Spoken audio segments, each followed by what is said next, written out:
बसरधा पूरा दरजऊ दिलवा के बसरधा पूरा दरजऊ चलो पिपराइच सहरिया घुमा दरजऊ हमके पता रहा बजरिया देखा दरजऊ। नमस्कार राउत स्वागत बा आपके आवाज चैनल में। शिवम गोरखपुरिया बाण जो देखत बाणी आपके बता दी गोरखपुर से पिपराइच विधानसभा से नई नई पहचान बनावत बाण। भोजपुरी दुनिया में गाना के निखार के अपन जो उनकी पिपराइच अपने विधानसभा करती ने एक लोग भोजपुरी गीत गौले बाण लोगन के बहुत प्यार पौले बाण। आई इनका परिचय करावत है। का विचार आये भोजपुरी दुनिया में काम करे? भोजपुरी दुनिया में काम करे के विचार बचपन से शौक रहल, सपना रहल। अब भोजपुरी में मतलब पहचान बनाए बा। अपने ही क्षेत्र के गाना गौले वाला कैसन लागत? बहुत ही अच्छा लगला। अब जहाँ भी बजेला बढ़िया बजेला, प्यार दुलार आशीर्वाद मिलेला अभी तक। श्रोता लोग देखत बाण उनके खातिर वह गीत ना दिया जाए एकदम कहे नहीं। गाना ये रहल हमार कि अरे दिलवा के बसरधा पूरा दरजऊ दिलवा के बसरधा पूरा दरजऊ चलो पिपराइच सहरिया घुमा दरजऊ हमके पता रहा बजरिया देखा दरजऊ हे देखा दरजऊ हो देखा दरजऊ हमके पिपराइच सहरिया घुमा दरजऊ।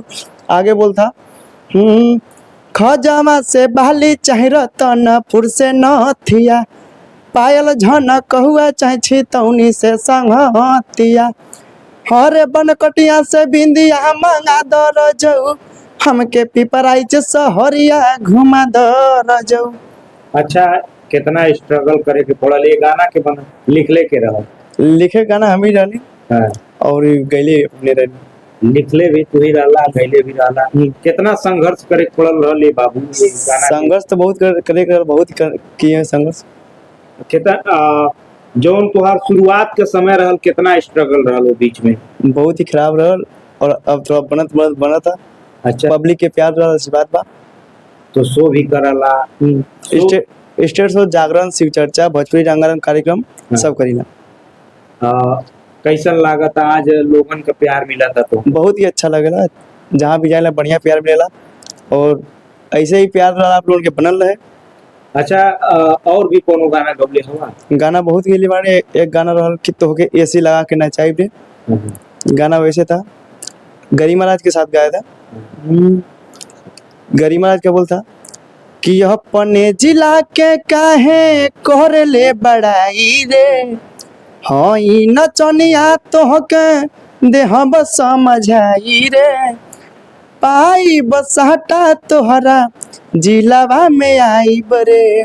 मेरा बोले था कि हमारा जिला में अबे तो तोहके गरमी से बचाई बरे होखे ना दे हब गरमी तोहके एसी लगा के नचाई बरे होखे ना दे हब गरमी तोहके एसी लगा के नचाई बरे पियाई बरे तो के बर्फ के पानी पियाई बरे तो के बर्फ के पानी। गर्मी भी आ गई बा। हाँ, गाओ गीत एसी वाला बा का लगता? बहुत ही अच्छा रिस्पांस बा और वीडियो भी बहुत जल्दी आए वाला बा। अच्छा, ये बताइए जब ये मतलब जब वीडियो बनावल स्टार्ट कैले हो चाहे गीत गावल तो का आसपास लोगन का व्यवहार का रहल? व्यवहार मतलब अच्छा ना रहल बा कि ना अच्छा रहल बा भी ना भी रहल बा और सपोर्ट करले में हमार मम्मी पापा भैया और दीदी कैले बारे और बाहर के केहू लोग सपोर्ट ना कैले बा, चाहे घर के हो चाहे रिश्तेदार के। बस घर के ही लोग अपने परिवार के लोग जो सपोर्ट कैले बा यहाँ तक पहुँचैले बा। तो शिवम निषाद हवा, निषाद समाज से आवाला का राउत निषाद समाज कितना मदद करला? निषाद समाज जहाँ तक देखा था लोग मदद तो करते बा भैया और लोगों से बार बार एक ही निवेदन है, रिक्वेस्ट रहे कि ऐसे ही मदद करी और ऐसे ही आगे बढ़ाएं। एक छोटा कलाकार के भी आगे बढ़ा के बड़ा करी। कैसन लागत आज इंटरव्यू होत बा तोरे घरे चल के आए हैं तो का कहवा का निवेदन करबा? हम ये निवेदन करब कि जैसे भैया सपोर्ट करता रहे वैसे आप लोग हमको सपोर्ट करी, आगे बढ़ाएं। एक छोटा सा गांव के बारे में पिपराइच के बगल में छितौनी गांव है।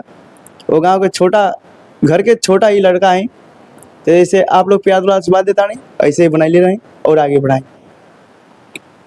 जी हाँ, आपके बता दी इनका नाम बा शिवम गोरखपुरिया।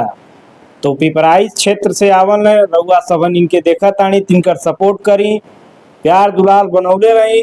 कैसन लागल इनकर इंटरव्यू कमेंट बॉक्स में जरूर बताइबा। इनकर